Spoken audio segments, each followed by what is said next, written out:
I'm here with the head football coach of the Phoebus Phantoms, Jeremy Blunt, after his team's 35-0 shutout of the Bethel Bruins to move to 7-0. Coach, your 27th straight win, 27th consecutive winner in the series against Bethel, who hasn't beaten the Phantoms since 1996, and you hold them most impressively, a team over 500 coming in tonight, to just 3 total yards of offense. I'm running out of adjectives and superlatives for your defense. How about you?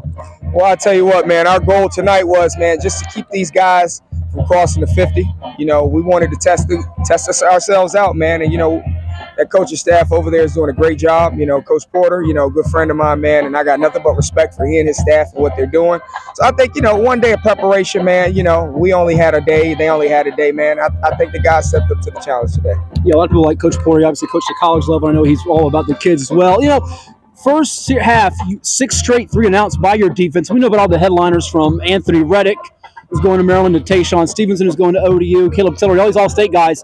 The guy who, to me, jumped out, and it's a new guy every time, Otis Howard for you, number 21. I think he led you in unassisted tackles. He's making a bunch of plays. It's like just when you try to cover up a hole in terms of preparing for you guys, somebody else comes through.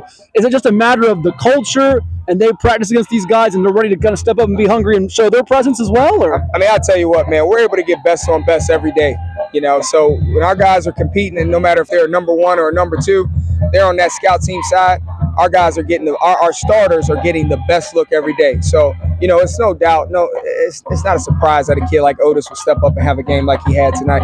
It was a little personal for him as well. So, you know, he's got some roots at Bethel, so It was a little personal for him. That's a little bit of extra. We were definitely pleased with the entire defense. And offensively, I mean, we came out and we scored every series first half. So, I mean, that was impressive as well. And special teams, I think all 3 phases for one day to prepare, man. The guys really did an excellent job canceling out and taking care of their business in all 3 phases. Well, just the film study of your guys. I mean, there's even, I'm on both sidelines in the first half, getting some photos before I go back to the box, and I'm noticing when they go to a screen, they have a dynamic guy had over 300 all-purpose yards, and Victor Romaine, number 1 for them.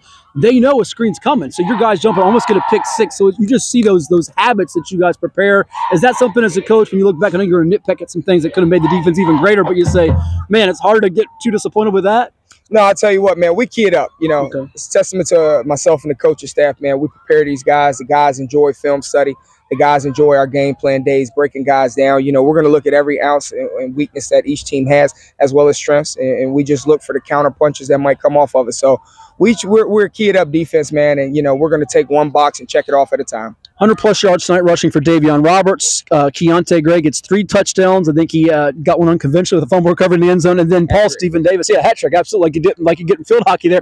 And, you know, it feels like offensively you've made some progress from when I saw you game 1 against Oscar Smith to now. Adonis Stowers, the QB1 for you. Have you sensed that as well? And where have you maybe made the most progress in your opinion? I think it's just the overall buy-in, man. Every year your team has to figure out who they are and what their identity is. And I believe these guys are now figuring it out. You know, we got a lot of returners that came back from last year, but we have some critical pieces that are new positions, new personnel this year. So I think guys just getting more accustomed to who we are and what we are.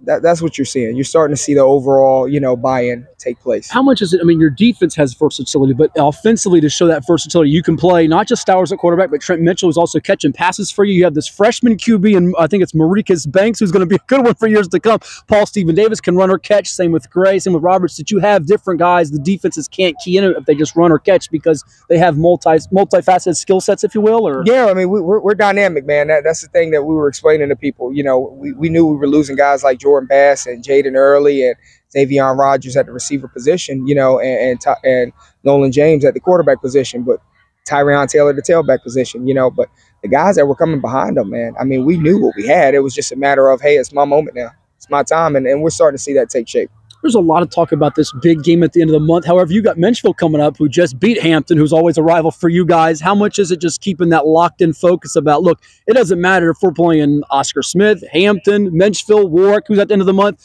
just do our game and the rest will take care of itself. Is that sort of the message going into these games, regardless of who that opponent is? Our goals speak to opponent that's on the clock. Okay. That's all we focus on, man. You know, we let everybody else talk about the highlighted games and things like that, man. But as soon as you start overlooking the person that's in front of you, they'll come up and they'll take one from you. So we've been there. We've done that. We've been on the winning side of it and the losing side of it, man. So testament to what we do and how we preach and within the culture here. focus on the man that's on the clock. And lastly, it's past the midway point here, and you're getting ready for that stretch run in playoffs. I know that championship is to get a three-peat, which is something that's special at Phoebus or any school in the state. How much do these guys, the seniors especially, sense like to get that legacy? That's a big, big deal, knowing that it happened years ago, the four-peat, but to get a three-peat, that would be something really unique for them.